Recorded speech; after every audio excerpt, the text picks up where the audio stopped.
ఈరోజు జరుగుతున్నటువంటి పరిస్థితులు మనం ఆలోచిస్తే నిన్న ప్రవీణ్ పగడాల,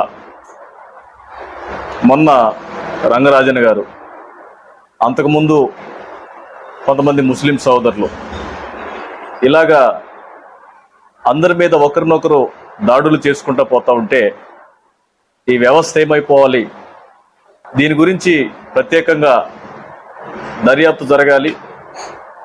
సమగ్రమైనటువంటి దర్యాప్తు చేసి సరైన అవుట్పుట్ అనేది గవర్నమెంట్ నుంచి మేము కోరుకుంటున్నాము.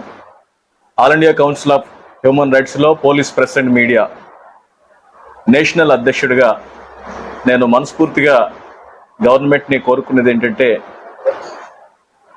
ఎంతోమంది అమాయకుల ప్రాణాలు మతము మత్తులో పడిపోయి బలైపోతున్నారు.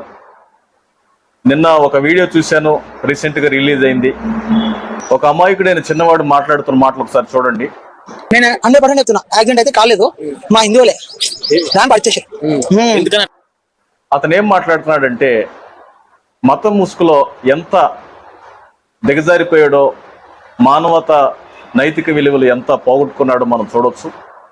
ఎందుకంటే మేమే చంపాం, మేమే చేశాం, మా జోలికి ఎవడొచ్చినా ఊరుకోం అని ఇలాగా మతం ఉన్మాదం పెరిగిపోయి మాట్లాడుతున్నట్టుగా నేను చూశాను.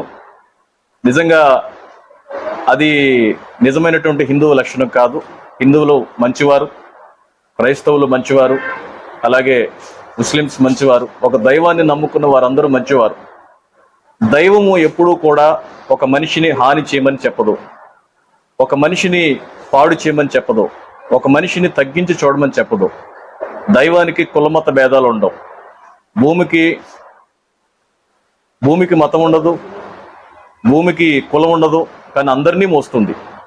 కాబట్టి ప్రవీణ్ పగడాల గారి విషయంలో నిజంగా ఒక జాతీయ అధ్యక్షుడిగా నేను స్పందిస్తున్నాను.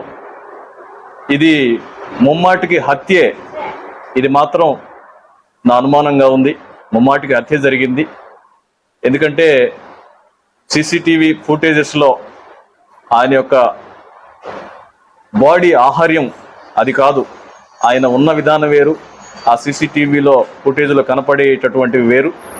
కాబట్టి ప్రభుత్వము సమగ్రమైనటువంటి దర్యాప్తు జరిపించవలసిందిగా మనస్ఫూర్తిగా కోరుకుంటూ, మీ రాజన్న, ఏఎస్సీహెచ్ఆర్ జాతీయ అధ్యక్షుడు, పోలీస్ ప్రెస్ అండ్ మీడియా.